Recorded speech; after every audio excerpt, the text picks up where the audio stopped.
Bonjour à tous, je vais vous présenter le cours qui traite des ions comme on va dire lien avec le cours sur l'énergie. Vous verrez qu'on va parler très rapidement de la notion de pile électrique qui sont notamment liées à l'existence des ions. Alors tout d'abord, je vais vous expliquer un petit peu cette histoire des ions. Alors, posez-vous déjà la question de savoir si l'eau pure, elle est conductrice ou pas d'électricité. Donc, normalement, j'ai deux types de réponses. Oui, l'eau, ça conduit l'électricité, ou l'eau, ça ne se conduit pas, uniquement si elle est pure. C'est important. Ici, vous avez un schéma, enfin une photo qui vous représente une ampoule avec une pile et des électrodes mises dans l'eau. Et on voit que l'ampoule ne s'allume pas. Alors, on part du principe que la pile fonctionne, mais que c'est bien lié au fait que l'eau est pure. Et le courant ne passe pas parce qu'il n'y a pas d'ion. Alors, qu'est-ce qu'un ion? Ici, vous avez un schéma qui reproduit exactement la même chose que vous avez là, sauf qu'on a ajouté en plus du sel dans l'eau. Donc on a une eau qui est salée. Et on voit qu'il y a une notion de particules, la molécule d'eau elle est représentée d'une certaine façon.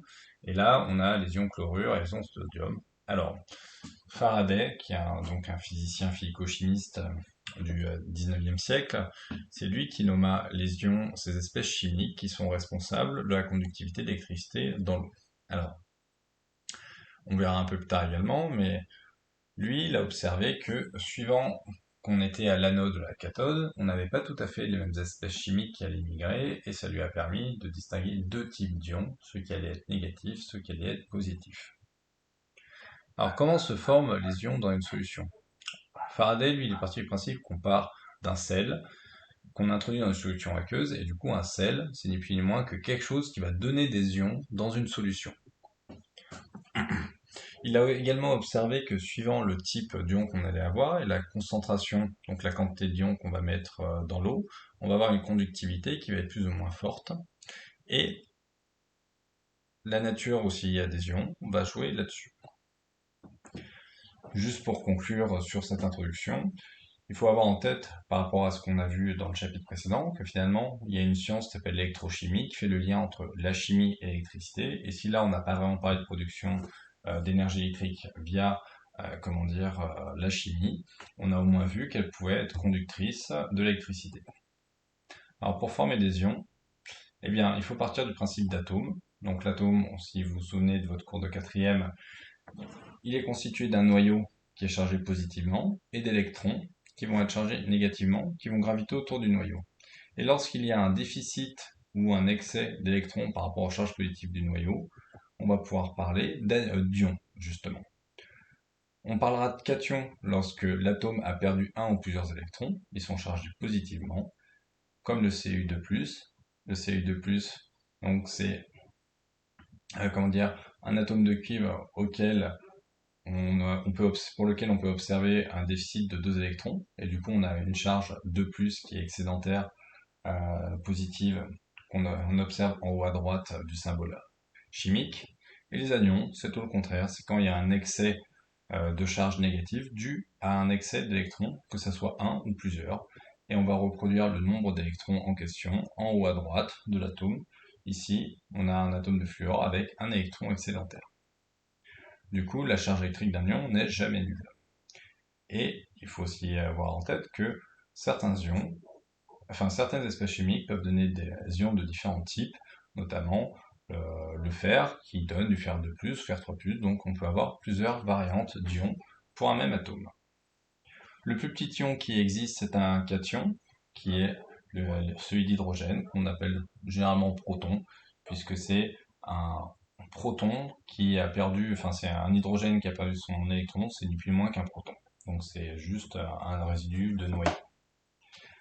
Ici vous avez la représentation donc du noyau et l'électron, et le noyau qui a perdu, son électron potentiellement.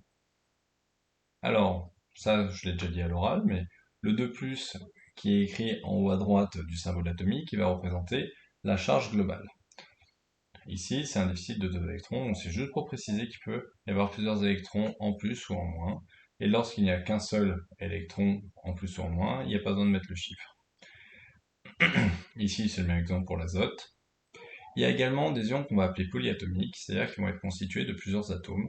comme l'ion nitrate, et donc c'est l'association de ces atomes-là qui va permettre l'émergence de certains ions. Tous les ions ne sont pas possibles, on ne peut pas imaginer une infinité d'ions, enfin on peut imaginer une infinité d'ions, mais pas de n'importe quelle manière. Alors, les ions, on peut travailler avec, on peut faire des TP. Il y a pas mal de choses qui sont intéressantes en troisième, notamment l'identification des ions. Ici, vous avez un petit rappel de ce qui existe. Alors, vous ne les connaissez pas, mais pour identifier certains types d'ions, comme le chlorure, le cuivre ou les deux types d'ions fer, eh bien, on va pouvoir faire appel à des solutions qui vont réagir avec, notamment du nitrate d'argent ou de l'hydroxyde de sodium. Et que va-t-il se passer? On va observer l'apparition de précipités, c'est-à-dire de solides. On avait quelque chose qui était malgré tout une solution colorée. Là, on va observer des solides se former dans le tube qui est là. Et on va aussi voir que c'est coloré. Donc il y a deux types d'identification. Et finalement, l'apparition ou non de ces précipités et changements de couleur vont nous indiquer, pardon, suivant le type de solution qu'on va mettre, nitrate d'argent, hydroxyde de sodium ou autre chose, quel type d'ion on avait dans la solution. Donc c'est vraiment une méthode expérimentale qui permet d'identifier via des réactions chimiques des espèces chimiques ioniques présentes dans certaines solutions. Ici, vous avez un exemple de réaction avec une équation bilan. Je reviendrai sur les équations bilan dans l'année plusieurs fois. L'hydroxyde de sodium, donc quand on le mélange avec des ions cuivre 2, et bien en fait, les ions OH- vont réagir avec le cuivre et on va avoir du CuOH2. Je préciserai en cours pourquoi on écrit ce genre de choses. Et en fait, les ions Na+, vont être spectateurs. Pareil, je préciserai ça en classe. Donc du coup, c'est ce que je vous ai dit précédemment. Là, je reviens pas dessus, j'ai fait le tour de la diapositive. Alors, les équations bilan et les précipités, on en a déjà eu un exemple tout à l'heure, mais qu'est-ce qui se passe chimiquement quand les précipités se forment? Eh bien, lorsque deux solutions ioniques sont mélangées, les ions vont avoir tendance à s'appareiller un peu différemment. On va pas parler forcément de modification de liaison chimique entre elles. Le OH va rester enfin le OH- va rester du OH-, mais il va juste aller chercher en tant qu'ion polyatomique un ion polyatomique ou monoatomique qui va, entre guillemets, pour lequel il va avoir une affinité plus forte. Donc on n'a pas une réorganisation totale des ions, on reste avec des anions et des cations qu'on va juste appareiller différemment. Ici vous avez les exemples de réactions suivant ce qu'on met en présence en termes de réactifs.